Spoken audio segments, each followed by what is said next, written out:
Thank you so much for staying with SABC News. This is SME Point. My name is Diabo Sito. Your beloved dog needs a healthy and balanced diet, just the way you do. In fact, the founders of Primal Raw diet dog food believe that there's a direct link between the quality of food that you feed your pets and their overall health and wellness, as well as their longevity. In this next insert, we learn more about their business, their views on the recent Pitbull aggression issue, as well as their contribution to job creation. Raisa and Shah Jardine are not only husband and wife, but also business partners brought together by loss. Both lost their dogs to cancer. They say their individual and rather traumatic experiences sparked interest in alternative feeding options, which led them to the raw diet solution for dogs. My husband and I were very big into our dogs growing up. We used to attend dog shows. We loved that kind of thing. We were very passionate about our pets. And both of us actually lost dogs that we were very close to growing up to cancer. And so we obviously naturally started looking for healthier alternatives, feeding alternatives for our dogs, just to obviously try and extend their lives, let us have more time with our pets, because we were very close to them. It was quite traumatic for us growing up. And so we stumbled upon the raw feeding diet. Walking the journey was exciting as they delved into a relatively niched market in South Africa. They manufacture and supply raw diet food in 10 exciting flavors, which they say is a healthier alternative for dogs. It was a bit of a tricky start. There was a lot of education that needed to go on. We really needed to get people to understand, that you aren't turning your dog into, a bloodthirsty wild animal. That wasn't the case, and that was often what it's the biggest raw feeding myth to this day.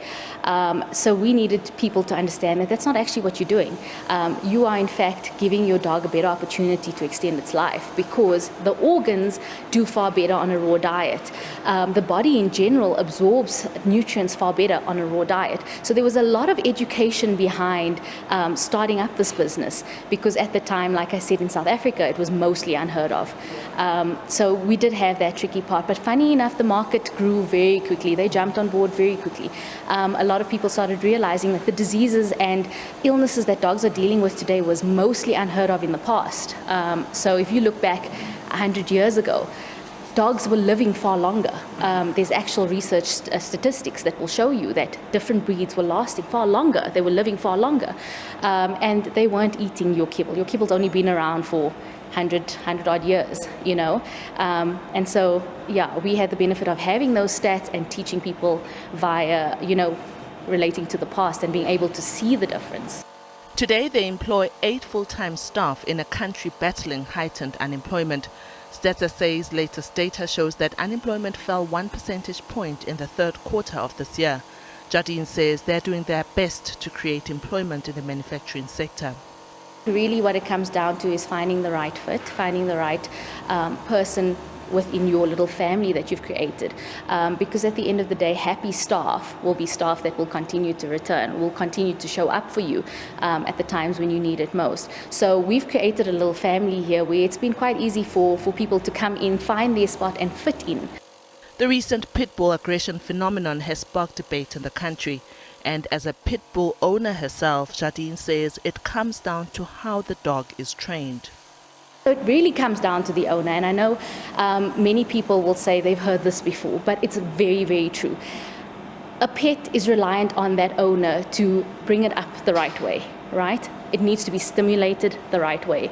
It needs to be taught correctly. And when I say taught, I'm talking about trained in a manner where the dog isn't being harmed in the process, So force-free training, things like that. All of these things will bring up a completely different dog to what you are seeing on TV.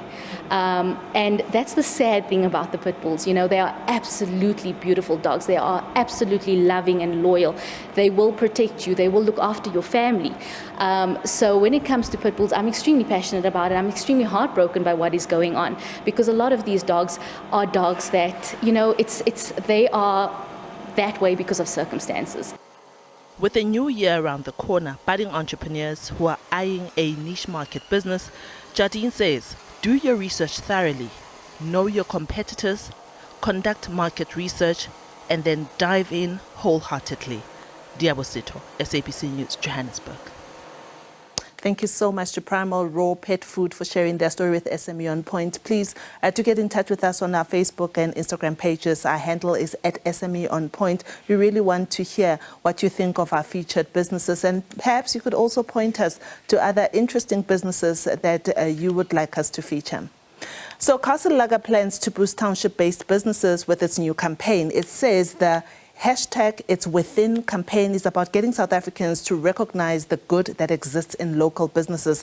They plan to invest in 50 small businesses by giving marketing and business development support as well as funding. But to tell us more, we are joined by Georgina van Niekerk. She's the marketing manager at Castle Lager. Georgina, welcome to SME On Point. Castle Lager has been part of township economies for decades. I mean, more than 100 years. But how have you as a brand seen the small and local small business industry or environment evolve over time? Hi, Liabo. I think for us at Castle Lager, we're so excited about this campaign. I mean, as Castle Lager, we've recognized that townships have completely transformed. It's a place of excellence and where good is happening in our communities.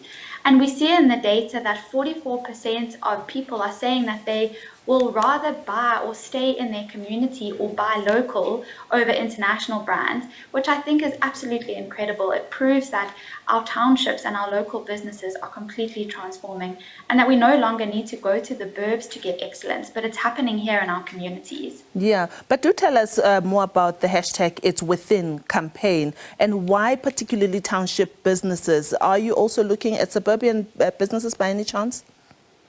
So it's all local businesses, Liaba. We are really excited about supporting small and local businesses.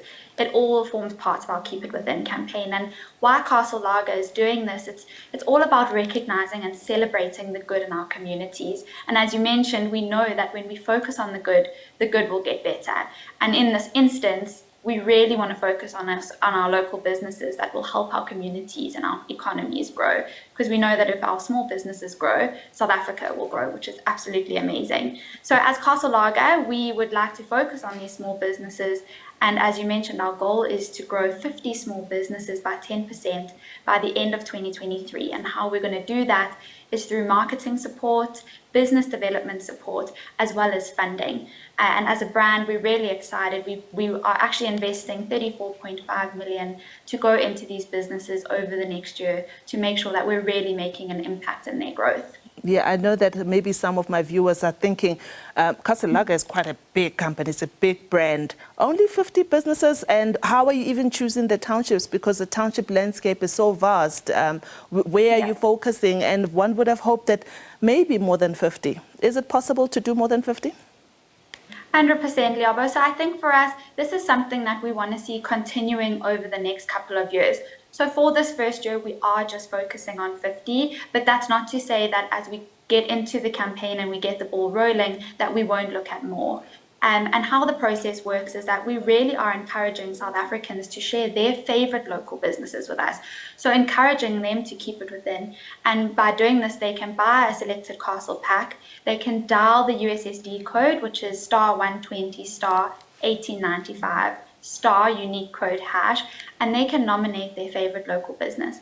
And then from there, what Castle Lager will do is that we will randomly select these nominated businesses from our fellow South Africans to stand a chance to win the marketing support, the business development support, and the funding. And we will look at doing this every quarter. We'll be rotating 16 businesses where they will really get the tools that they need to grow their businesses. Yeah, Georgina, my fondest and earliest memory of Castle Lager is of a nearby tavern where I grew up. And I can imagine that you have seen a lot of changes and innovation in that tavern space. Can you share with us what you have seen with those particular taverns in the townships and how they've grown and how they're doing things better over this period that you've been in the township? I did ask you a similar question like this earlier on. Maybe we can stretch it a little bit further.